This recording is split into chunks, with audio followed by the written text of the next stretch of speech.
You're listening to ayahuascapodcast.com. One ape tried the mushrooms, and this first experience by this first ape was the first time that we knew there was anything more to this existence. The first lesson from that first ceremony was one of language. My focus is really on mushrooms, but it's really true for just about everything, is they affect the border between this world and the next. A microdose, it's like putting a little crack in that wall. At a normal dose, it's like poking a hole, and the more you do, the larger the hole. At the breakthrough dose, it's like taking a sledgehammer and knocking down that wall. The first stage of overdose is you don't remember what you did. So if you don't remember what you did, why'd you do it? You definitely went too deep. Tips for all of this work is to make sure that you let go and you accept whatever's happening. If you feel like you're dead, instead of freaking out, oh no, I'm dead, what do I do? You just have to accept that, okay, well, I'm dead, so what's next? Your soul is more powerful than anything else. Your soul wants to come back. The goal is to get you to actually truly connect with it. It is more powerful than any shaman. It is what will guide you back to your body as long as you truly accept you are it and you came here for a reason.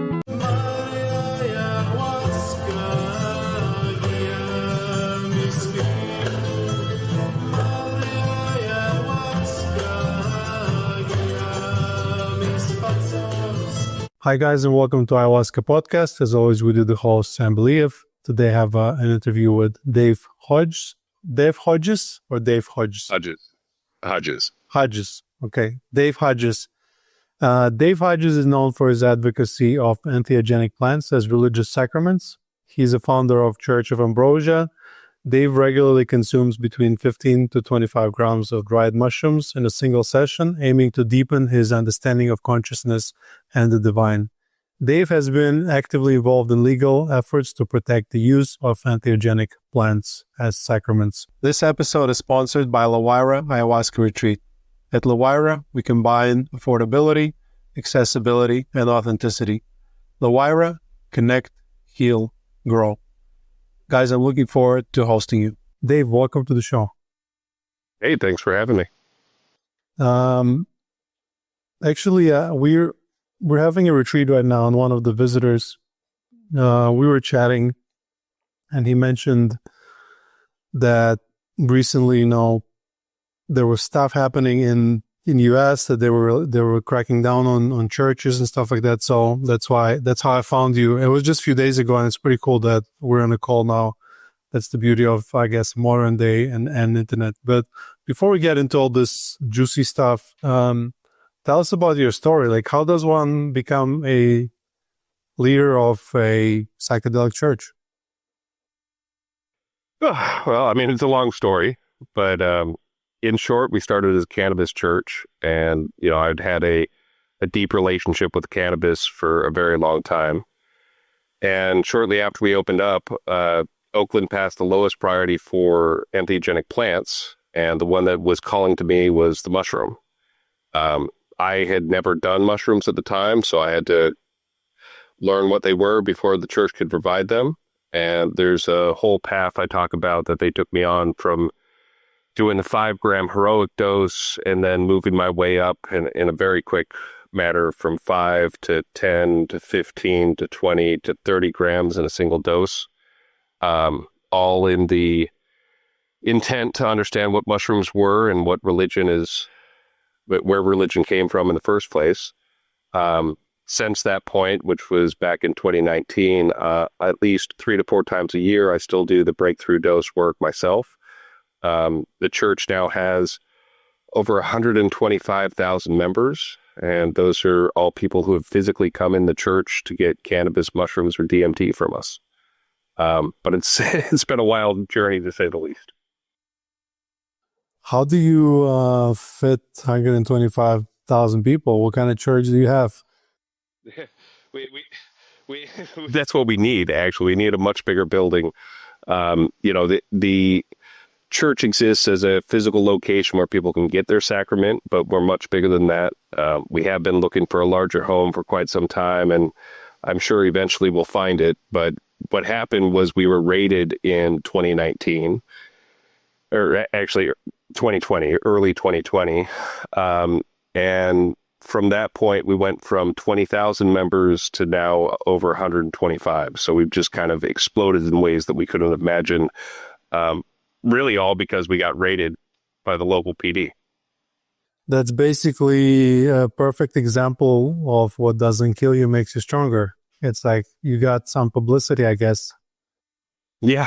Well, before that, we were all word of mouth. So you didn't know unless you knew. And after we were raided, the cat was out of the bag, and there was a bunch of articles talking about how we shut down. Even though we opened the next day, all the articles said we shut down, and people still found us. Yeah, well, I'm glad. But you're not shut down right now. You're still on it. Yep. Yeah, we had a we did recently shut down our San Francisco location. That was the beginning of this year. The problem was the city was, they weren't doing any criminal charges, but what they kept doing was making up problems that we had with the building. What started with a sliding glass door on the second story building that went to nowhere, which, I agree that didn't need to be there, but that was also not a problem in the building since the building was built until we moved in. And then as soon as we moved in, well, people were just going to fly out that sliding glass door. And, that started a process that ended up, we ended up spending somewhere near $500,000 to try to get that building up to speed before we decided we just couldn't spend anymore. So, I mean, it is suspicious that they tried to obviously find an issue to close you down on or make you stop functioning. What do you think that is? Like, who's that going against you, and most importantly, why? Well, as far as we could tell, it was actually somebody in the planning department. We're not sure exactly who, but it was when you deal with government officials, there's so many different levels of them, and there's so many different problems with them. It's really hard to say where exactly it came from, but generally you expect the cops to have something to do with it, or law enforcement.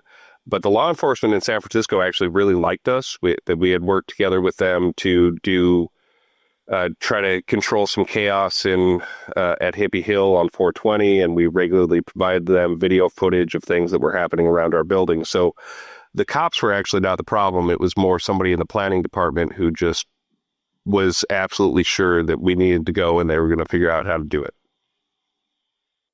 Any guesses why? Prejudice. There's a lot of people that don't look at us as a real church in their eyes, and don't believe that these sacred tools are the real access to anything. And instead, it's just a bunch of people that want to do drugs. Let's talk about plant medicines as sacraments. How do you think they help? Yeah. Yeah, well, the way I talk about really all psychedelics, but my focus is really on mushrooms, but it's really true for just about everything, is they affect the border between this world and the next. At a microdose, it's like putting a little crack in that wall. At a normal dose, it's like poking a hole, and the more you do, the larger the hole. At the breakthrough dose, it's like taking a sledgehammer and knocking down that wall. And the first thing on the other side is your soul. So if you're looking for healing, if you're looking to understand why you went through something, if you're looking to understand questions like why I'm here, what happens after I die, your soul knows all those answers, and it's a matter of being able to get in touch with that. So, to us, this is really the true form of what religion should be, is going in and seeking the answers yourself. What happens after we die? What have you found so far? That's a long story. I could talk for a while, and it really all depends. We have time. Yeah, but our souls are something that lives outside of space and time, and the way I like to describe it is like a octopus with an unlimited number of tentacles, and each time it dips a tentacle into space and time, it becomes one of us. So what happens after we die really depends on whether that's where the journey stops for that tentacle. There's much more to this existence. Um, but the goal, if you've accomplished what you came to do and you've completed your life with the goals that the octopus put you here to do, you just become part of it again, and then it dips into another space and time. That's a good way to explain it. Yeah, it's something that I've gathered something similar as well. You know, souls coming in, having fun, and then going back somewhere, and that it's not the end; it's just the beginning. It's definitely not the end. Time is an illusion. I don't think I've ever spoke to anyone who takes 30 grams of mushrooms. I mean, I don't think I ever went above 4.5, and it was a pretty difficult experience as well. So why so much? And like, what is the difference between a heroic dose and, as you call it, a breakthrough dose? Well, so I actually don't talk about grams anymore. In the testing that the church has done, we found a 80 times difference between potency of mushrooms. So some mushrooms are 80 times stronger than others. You think you're doing a gram of the weak ones and you do a gram of the strong ones, it's the same as doing 80 grams of the mushrooms you're used to. So now I really talk about the potency of the mushrooms and how much psilocybin you're actually consuming. Back when I did my first doses and a lot of my original work, you know, we hadn't done a lot of testing, and it's really, you know, I don't know how much psilocybin I was consuming back then, definitely a very large amount. But the way I describe where the breakthrough dose starts, so this is helpful in even people recalling their own experiences to try to understand how deep they've gone, because more than likely, either through ayahuasca or through mushrooms, you have reached this breakthrough state yourself. But where the breakthrough dose starts is what we call close eyes, strong visuals. So your eyes are open, everything looks pretty normal, you close your eyes and you see a lot of things. And from there, we use a metric that's a percentage of your body weight, because that's the other big thing that is lost in when you're talking about grams of mushrooms and, oh, I took this many grams versus I took that many grams. There's a factor relative to body weight where a person who is 100 pounds and a person who are 300 pounds, they will experience the same dose completely differently, with the 100-pound person experiencing it roughly 3 times what 300-pound person will. So, you know, we talk about, and on our website, ambrosia.church, we have a calculator. If you know the potency of your mushrooms, you have a batch that's been tested where you can actually figure out where to go. But where that dose starts, as I said, is close-eyed, strong visuals. By about 120% of your breakthrough dose, you get open-eyed visuals, but they're kind of transparent. Things are clearly in the room with you. You see them all around you, but you can kind of see through them. By about 150% of your breakthrough dose, that's where you see things as real as you and me. They're standing in front of you. You can have sensations of touch, smell, and you are either they are in the room with you or you are completely out of your body in another existence.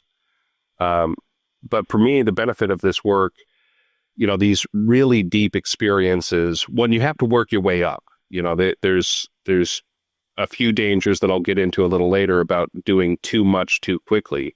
But when you do get into these spaces, you get direct communication from your soul. You experience things outside of this body. You can get questions answered. The deepest questions that any religion would try to answer, except for this is from direct experience versus some old book or somebody who told you. What percentages where you have open eye visuals, but you don't remember anything anymore and you forgot how to speak the language and you're stuck in some mental loop? That's like the exact next point that we should talk about. We consider that to be an overdose. So that the first stage of overdose is you don't remember what you did. So if you don't remember what you did, why'd you do it? You definitely went too deep. The second stage of overdose, which is more of the dangerous one, is where you do things like rip off your clothes and run down the street naked.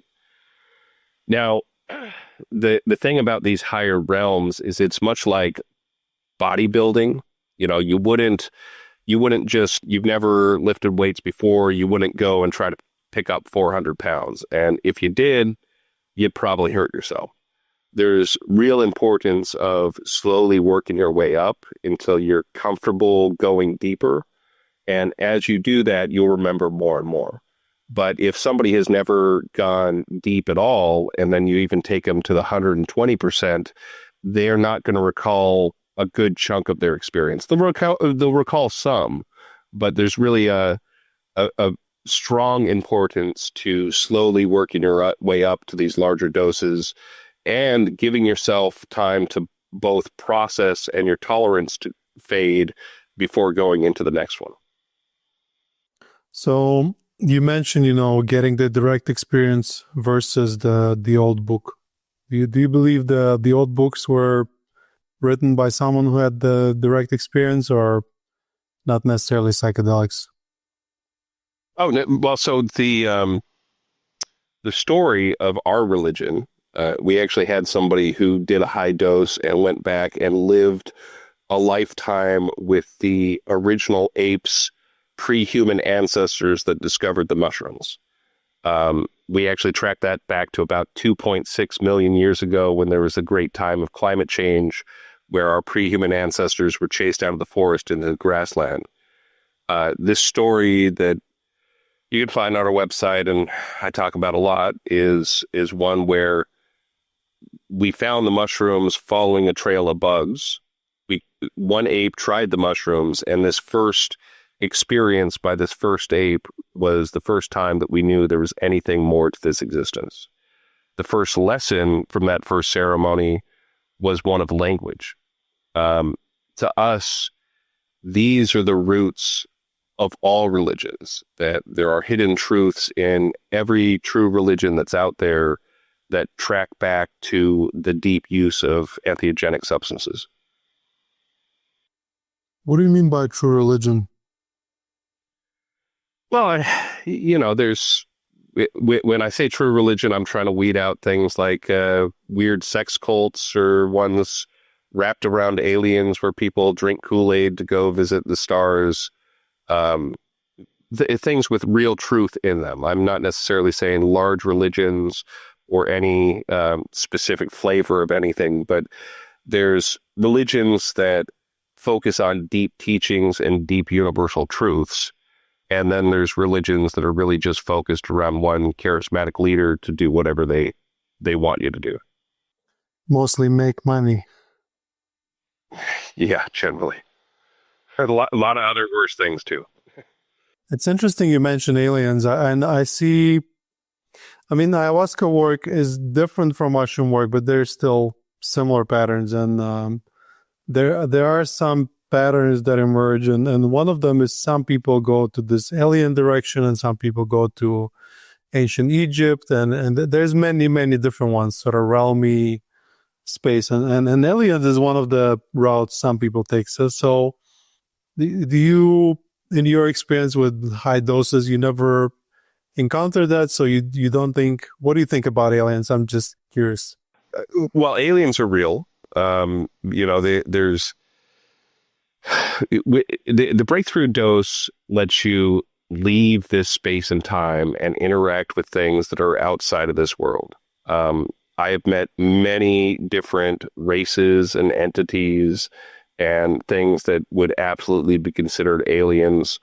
I'm not saying they're not real. I'm saying that if somebody is telling you to drink a glass of Kool-Aid so you can go hop on the ship, there's a problem with that. As far as whether or not there are intelligences outside of our existence, outside of our knowing, that interact with us, in some cases on a regular basis, it's absolutely a fact there are. And these tools allow us to interact with some of them in a more direct fashion and actually go to them versus them coming to us. Yeah, why build a spaceship or you can just take some mushrooms and go visit directly. But do you see aliens real, as in, there are somewhere else in this physical reality, but on the other planet, or is in like another dimension? Yes. I mean, both. There is life outside of this dimension, and there is absolutely life outside of this world. The ones who have had the most technology developed that would allow them to travel from planet to planet, it's a relatively small number, but one of the ways in which they can do that is by stepping out of this dimension and stepping back into it at another point. So again, yes, you have life that exists outside of this dimension. You have life that exists all over this dimension. In my direct experience, so there's a ceremony that I talk about where I was ripped out of my body and taken to a place of pure light. The place that I describe as the consciousness that existed before all else and what I considered to be God. In that experience, I was given a few questions with a few answers. The main question was, if you were God, what wouldn't you know? And this is where I experienced the creation of space and time and all that exists. Every planet, every substance, every property, every law, all created from what science sees as the Big Bang. Along with that was the seed of life that was distributed along with it. So every world that we can see, every planet that can support life, there is some form of life. It's just which ones have developed at a level that their technology allows them to perceive and travel between others. So speaking of God, the understanding that I sort of recently gained is, we're all God, and it's like if you're a leaf on a tree and the tree is God, you're a leaf, but you're still God. Like, what do you think about God? The air we breathe, the chair we're sitting on, we are all God experiencing itself in every way possible. That's what I was shown. The Big Bang was God not just creating everything, but becoming everything to experience itself in every way possible. Cool. So I run an ayahuasca retreat, right? And it's a pretty different way of living your life, but I can't imagine running a church. What kind of job is it running a church?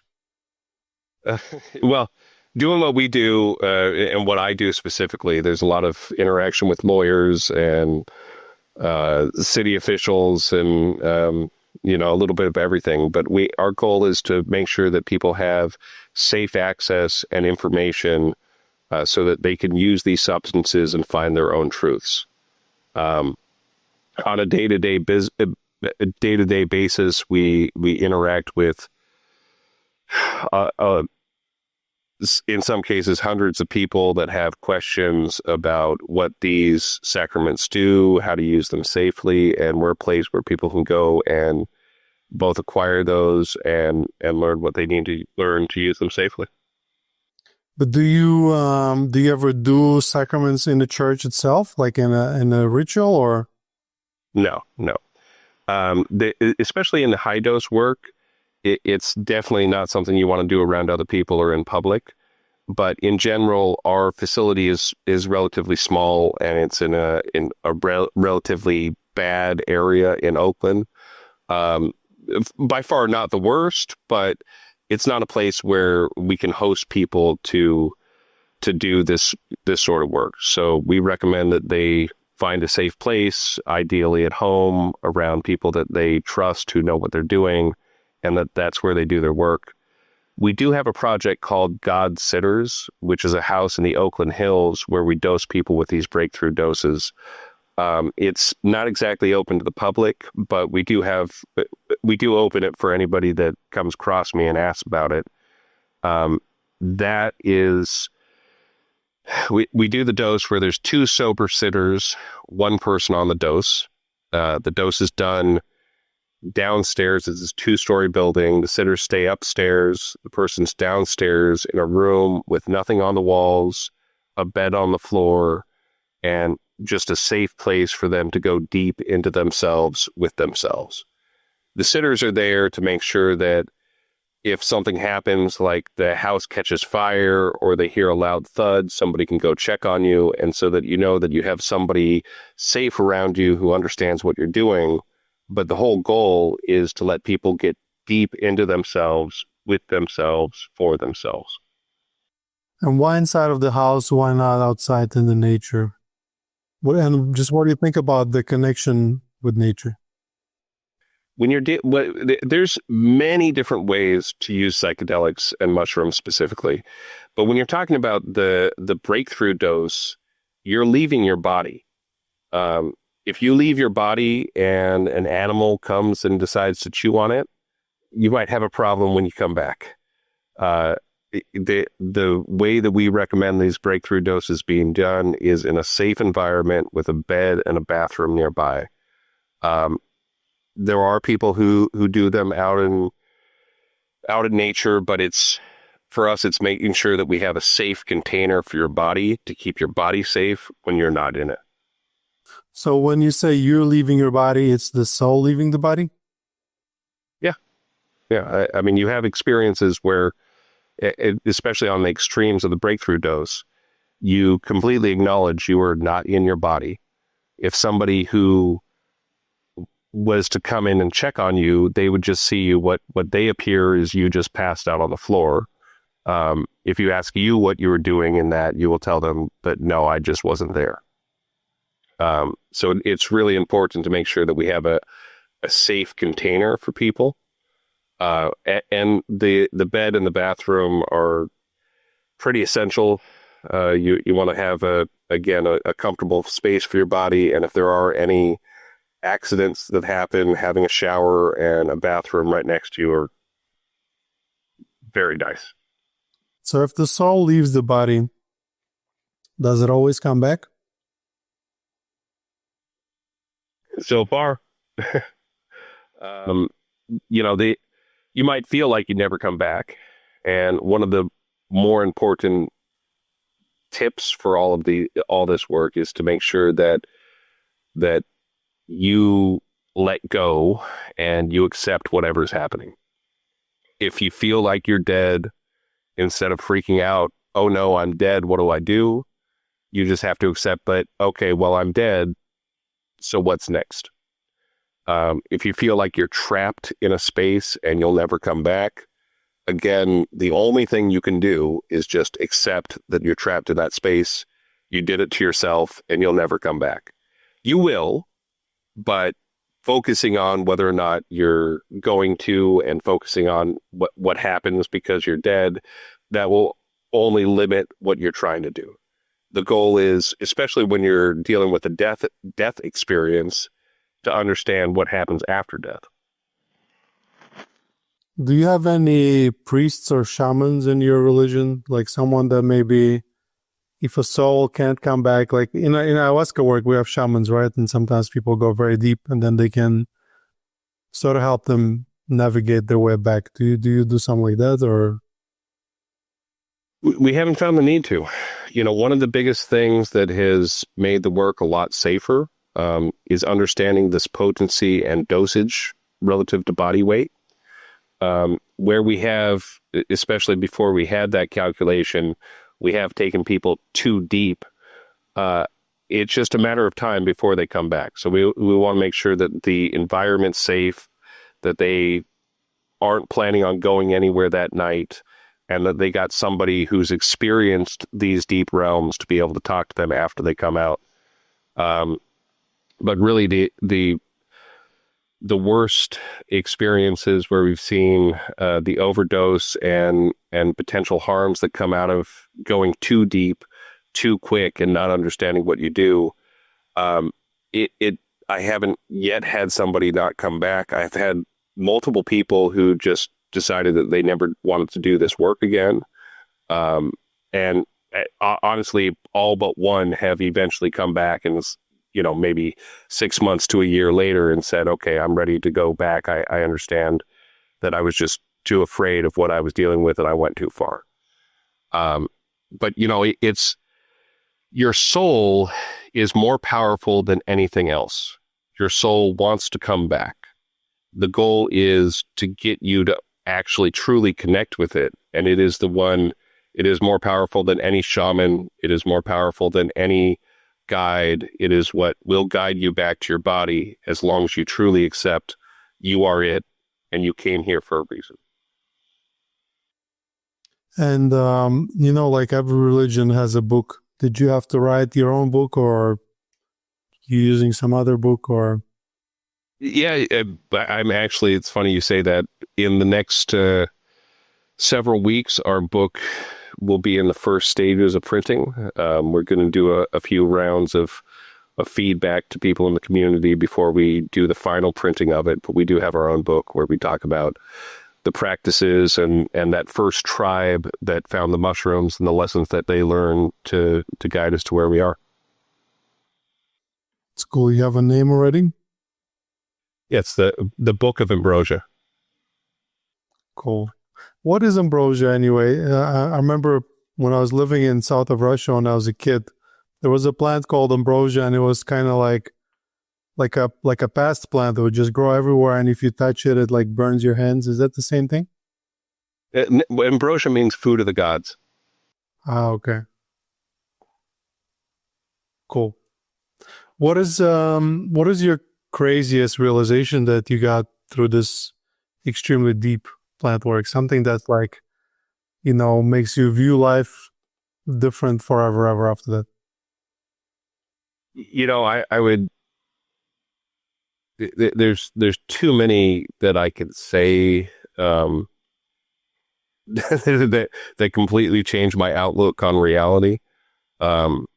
If you want something crazy that is actually more of a warning when doing this work, I did right as we were learning this potency and body rate ratio, the last major overdose I did, I started by experiencing nuclear death outside of time. And if you imagine nuclear death, if a bomb were to go off right next to you, it'd be beyond instantaneous. You remove time from that equation, and you can experience as every atom is affected. The warning and the reason I experienced that, it was the day I did a ceremony the day after Russia first attacked Ukraine, and I decided that was going to be a focus of my ceremony. I definitely don't recommend focusing on interdimensional wars, which is what I learned. There's a lot more going on to the truth behind this push for war and destruction. Unless you're really ready for it, it was a part of my path that I needed to understand, and it started a phase of ceremonies. There was actually 3 ceremonies over the next 6 months that all focused on that same topic and all brought me to the same space where I was dealing with those sort of things. But what I was dealing with were some entities that wanted all humans to experience nuclear death. And what I saw was there were shamans on both sides, on the Ukrainian side and on the Russian side, along with these entities causing what we're still experiencing today. And again, the motivation of those entities is they want all humans to experience nuclear death.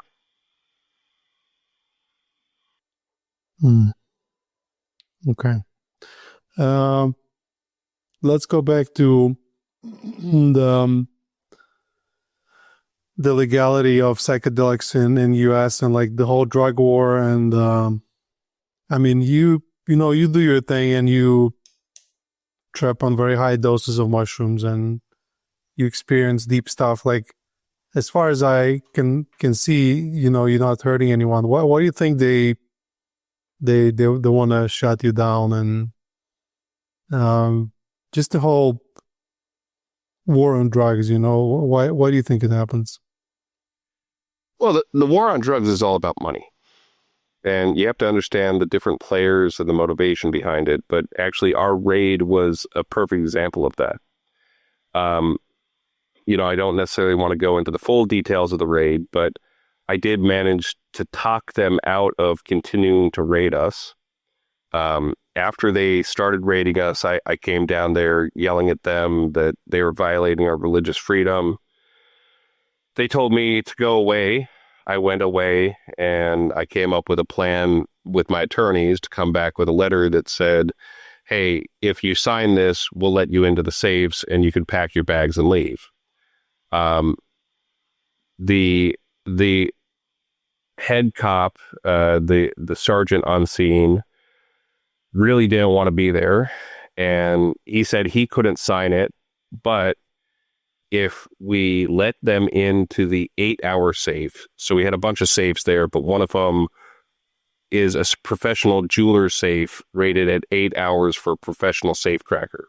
So you have all your tools, you knew exactly what you're doing. Best case scenario, it takes you 8 hours to get into the safe. If you let us into the 8-hour safe, we'll pack our bags and leave. Well, what they expected to be in the 8-hour safe, and the real motivation behind all this is, if we had a bunch of money, you'd expect it to be in that safe. Unlucky for them, that safe just hadn't been used, and there was nothing but some old paperwork in there. So I let them into the 8-hour safe. The sergeant, or the officer that caused the raid, got pissed off, threw the shit on the ground, and then they packed their bags and left. But the whole motivation was a smash and grab to take money. And when you look at the overarching war on drugs, the more drug dealers there are, the more money these people can take from the drug dealers. And if you follow that money through the asset forfeiture laws and where it goes and how it gets spent on what they call our good things, which are equipment and training. The people that decide what equipment gets purchased and who provide the training are the associations. These are things like the Chief of Police Association, the League of Cities, the Counter Narcotics Officers Association, which those are replicated in every state, sometimes even in every county, in every state, and at a national level. So this is a large group of government influencing entities who then end up with this money to help pay politicians to get elected, and so that they also allocate even more money for this entire network. But it's really all about money, and the easiest way to spell it out is the more drug dealers there are, the more money there is for them to take from drug dealers. It's not about morals. It's not about keeping people safe. It's about money. But in your case, you're not a drug dealer, you're a church, and as far as I know, churches don't even have to pay taxes. Why? How can they take your money then? Well, what they did was illegal, but that doesn't. What they did was they submitted a false affidavit to a judge, and when I say false, it was completely false. It was a form letter that they used for marijuana clubs, underground marijuana clubs in Oakland. They said that letter to the judge, put our information on it. That was enough for the judge to issue a warrant, and that's enough to start their investigation. In their investigation could mean knocking down the doors and taking everything, and then you have to prove later that you were in the right. Unfortunately, that's an expensive process, and the vast majority of the time, if people aren't truly in this for the right reasons and don't have the legal support, the cops just get the money. And that had been what was happening to what are called Measure Z clubs in Oakland, which in 2014, Oakland, or actually 2004, Oakland passed the lowest priority for marijuana use and was one of the first cities. It actually was the first city in the entire country to have the legal adult use of cannabis. And ever since then, there was these Measure Z clubs. Well, what the cops eventually figured out is they can kick down the doors of the Measure Z clubs, take everything. The Measure Z clubs would never fight back, and they would just because they didn't really have any legal grounds to fight back. They just had the city's lowest priority laws. There wasn't really anything for them to stand on. And the Measure Z would even, some cases, open in the exact same spot 6 months later or several months later, or just down the street. So there was this cycle of take everything from the Measure Z Club, let them reestablish themselves, and then do it all again. And that had been going on up until when they raided me. After they raided me, that whole program got exposed, and the officer that was leading it is no longer with the Oakland PD because we fought back. We ended up suing the city of Oakland in federal court. We went back and forth with them for a while and ended up withdrawing our lawsuit because they came up with an argument that said, well, and this was not the reason we were raided, but that we didn't have merit for the lawsuit because in the location that we're in, we need a special use permit to be a church. Now, most places in Oakland, you wouldn't need a special use permit to be a church. Just happened to be the zone that we were in, which was surrounded by 2 churches. We would need a special use permit to be a church. So we withdrew our lawsuit, and we've been slowly working on getting that conditional use permit to be a church. If they deny us that, then we go right back to court. But, it's when you're asking like why the war on drugs and what's really going on, what is causing all this horrible impact and this war on our own people, it's not a moral decision. It's not because drugs are wrong. It's not because you shouldn't be using them for religion or you shouldn't be using them altogether. It really is all about money. And the difference with the church is as long as you are doing it for the right reasons and can stand up in court and protect what you're doing, then you have some level of protection. That doesn't mean that they won't still do an investigation where they come take everything and then you got to prove yourself right later.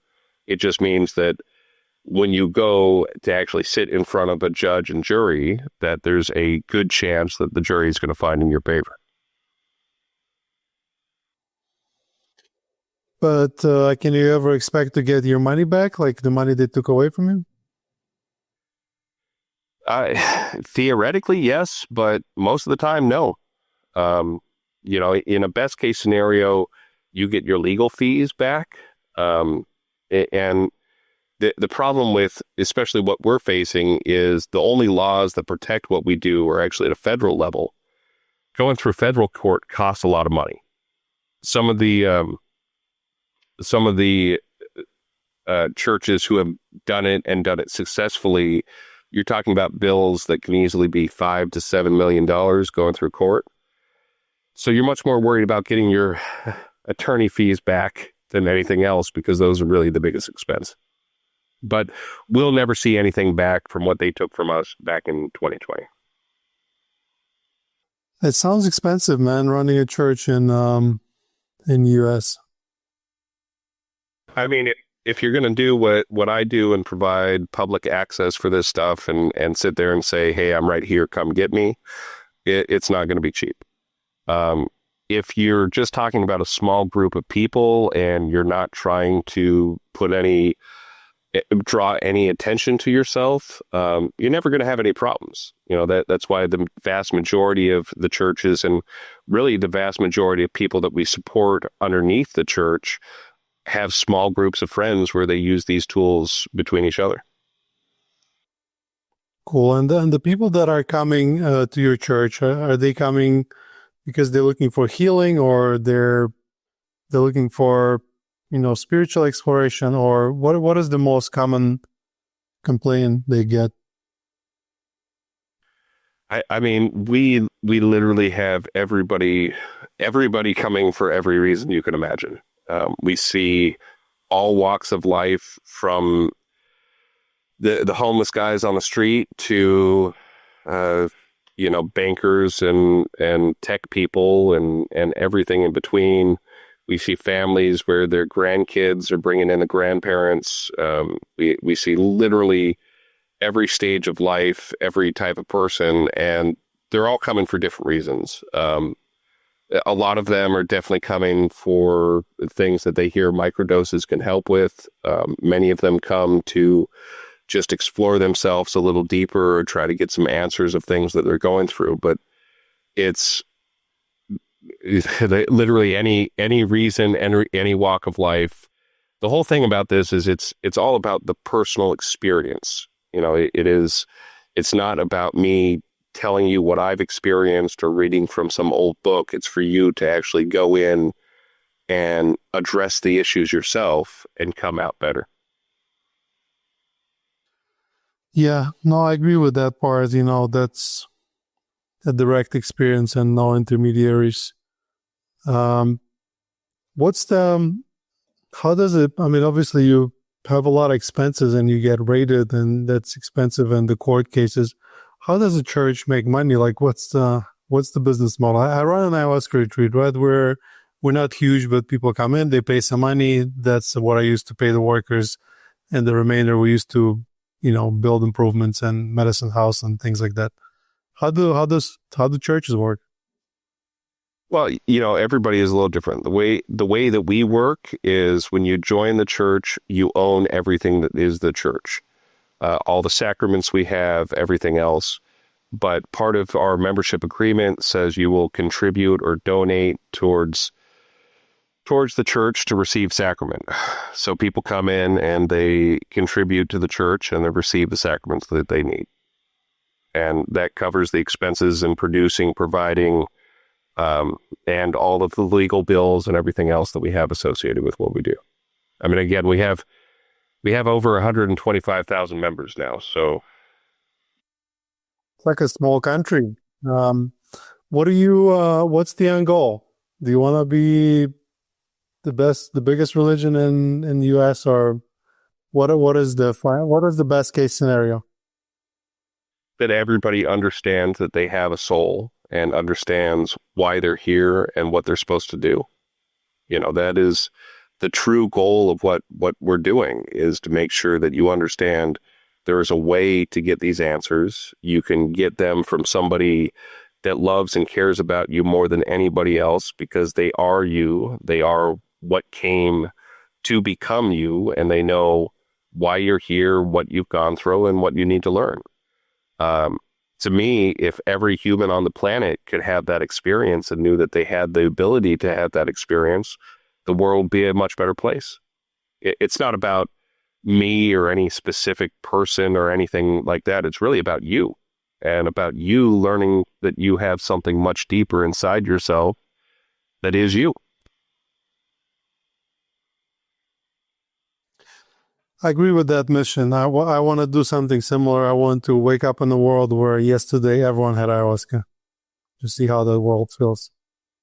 I haven't done it, and I don't necessarily feel that drawn to it myself. But whichever path you choose to use to go in deep, for me and what I've been shown is the mushrooms were the first. Ayahuasca came later, and it's although it's a very important technology. The original technology, it's all built into one small mushroom that you could take. And all you have to do is trust it and go in deep with it. Yeah, of course, because with mushrooms, you just take the mushroom. You don't need to find the ingredients and cook them. But you should definitely try it one time. I think it's going to be interesting for you. In the extremely high doses that you work with, you ever afraid of losing yourself, as in, you come back, but you're not, maybe a bit of psychosis or something like that? I can say I've lost myself several times, and I've also helped people who, there is something that's fairly common with the breakthrough dose, and especially when people don't really know what they're doing and don't have a lot of guidance, of feeling like you left something behind. To me, the only solution is you go back and you get it. So you got to do another dose to repair that and bring back what you lost. But I've done some incredibly deep, heavy doses, and you always come back. It just you have to also recognize, if you come back and you don't feel quite right, that means you just need to go in and do more work. Have you had anyone that comes to your church and you tell them like, no, sorry, we're not going to give you the sacrament because of such and such conditions? Yeah, I mean, there's a couple really important things to watch out for. One of the big ones is heart issues, or especially transplanted hearts. And I would imagine this would be similar with ayahuasca too, although I don't know if there's been anything around it. But there's a really scary case of a 24-year-old heart transplant patient. This wasn't at my church, but in all the research that we were doing, who did a higher dose and her body rejected her heart. Science called it a overstimulation of the sympathetic nerve or something like that. To me, my concern is more that what these tools do is they wake you up, and they wake up every cell. So if your heart, which is not your heart, wakes up and goes, wait, I'm in a different body, you might have some problems. So I definitely don't recommend anybody that has had a transplanted heart, or really any transplanted organ, or has any sort of physical issues with their heart, do any sort of breakthrough work. Maybe even stay away from psychedelics. Yeah, maybe worst case, if they're really desperate, try microdosing or something like that. And what is your take on integration? Like, how do you help people bring it all back together into their day-to-day life? Yeah. Well, when we do these doses, there's a couple things that are requirements. One is you fast before the dose, ideally 24 hours before the dose. And what that'll do is just make sure that the medicine the sacrament hits you as quickly possible, and it's very controlled as far as the timing goes. But the other big one is after that one, immediately after the dose, we ask people questions, and these are meant to be non-leading questions that try to get them to tell us more about what they experienced. We audio record all of this, but the goal is, if you say something like, I saw a light, we might say, well, was there any sort of color? Did you see anything behind the light? Just to get people to spell out the details of their experience as much as possible while it's still fresh, while there's just fresh coming out of it. And to me, one of the most important things is then having you review that audio after the ceremony yourself, because there'll be a lot of things that it brings up that you either forgot about or maybe didn't realize were as important as they are with your fresh ears. And then as far as further integration, we're available. We have people that have had these doses that you can talk to about things that you might have experienced in them, but it's really about you giving yourself some time to just integrate the lessons that you were shown with yourself. So after the ceremony, the next day is something where we tell people you can't have anything that you got to do. You don't want to work. You don't want to do anything else. You just want to focus on you and what you just went through. And then the rest of the integration is as you prepare for the next ceremony. And this may be, 3-4 weeks later. This might be 3 or 4 months later, but just until you really feel ready that I've learned everything that it tried to teach me, and I'm ready to go back and learn more. Cool. Yeah, we do something similar just with journaling, right? Giving people journals so they save the information while it's still fresh and then go back to it. Interesting, man. Interesting stuff. Thank you for sharing. I'm sorry about your church being closed, at least the one in San Francisco. Hope you find a big place where you can take all of your 120,000 people, and that could be an interesting event. I mean, if quite a difficult one to organize, but well, once we get the right building, we'll start doing regular sermons again. Before the pandemic, I was doing a sermon every Sunday at 4:20. We'd pass out joints, and I'd get up there and talk about cannabis, mushrooms, and other entheogenic plants, how they related to religion, and the insights that I was getting through the breakthrough dose. After the pandemic, it's been a little harder to get people together. and we got an extra 100,000 people. So we were already having a hard time fitting everybody into the building. We can't even do those events on a regular basis until we do have a space that can fit at least 500 to 1,000 people. Do you ever get people making it about you? Not about the church, not about the sacrament, but being like, Dave, you're my God, or something like that. Rarely. I think more, if anything, that there's a lot of people that have a misconception that's why I'm doing this, so that haven't met me or haven't talked to me, who think that, I'm just trying to be this guy standing on top of this thing. And it's really not about me. It's really truly about you having the tools that you need to get your own answers. Because I can't tell you why you're here. I can't tell you why you went through what you went through, but I can tell you how to find the answers. I can tell you this is the safe way to go into these spaces and how to ask your soul what the questions are. Yeah, it is important in this work to not make it about, the people who give the plant medicines, but about the final destination itself. So it's pretty cool. It's pretty great to see that you're conscious of that. Cool, Dave. So how can people find you? If somebody wants to join your church, where do they go? Well, there's a couple websites. Ambrosia.church has a lot of information on it. That's got our dosage calculator, potency testing, a bunch of safety guides, and a lot of other stuff. So it's a really good resource for people. That will also lead you to Zydoor, which is like side, but spelt with a Z. Zydoor is the physical location that we have in Oakland where people can get their sacrament.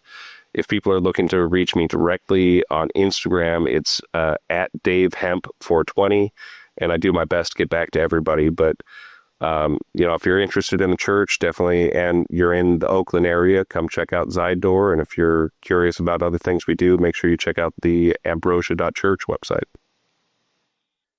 Thank you, Dave. Thank you for sharing, and I hope you give mushrooms to a lot of people and awaken their consciousness. I mean, especially in the US, you guys really need it. I just came back from US recently, and it's a really tense and really angry place. I mean, it's really something that needs to happen all over the world, but for sure, there's a lot of need for it out here. This understanding that we are all one is one of the most important things that come out of this dose, that hating somebody else is the same as hating yourself, and that there really is no difference between skin colors or borders or languages. We are all God experiencing itself in every way possible. And if the whole world understood that, we'd be in a much better place. Amen to that, Dave. Your church sounds less weird than most. Well, again, it's really all about you experiencing the truth for yourself. Cool. Thank you, Dave. Thanks for coming on. Guys, you've been listening to Ayahuasca Podcast. As always, we do the host Sam Believe, and I will see you in the next episode. I hope you enjoyed this episode.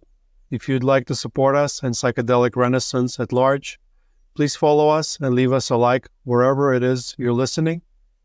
Share this episode with someone who will benefit from this information. Nothing in this podcast is intended as medical advice, and it is for educational and entertainment purposes only. This episode is sponsored by La Huayra Ayahuasca Retreat. At La Huayra, we combine affordability, accessibility, and authenticity. La Huayra, connect, heal, grow. Guys, I'm looking forward to hosting you.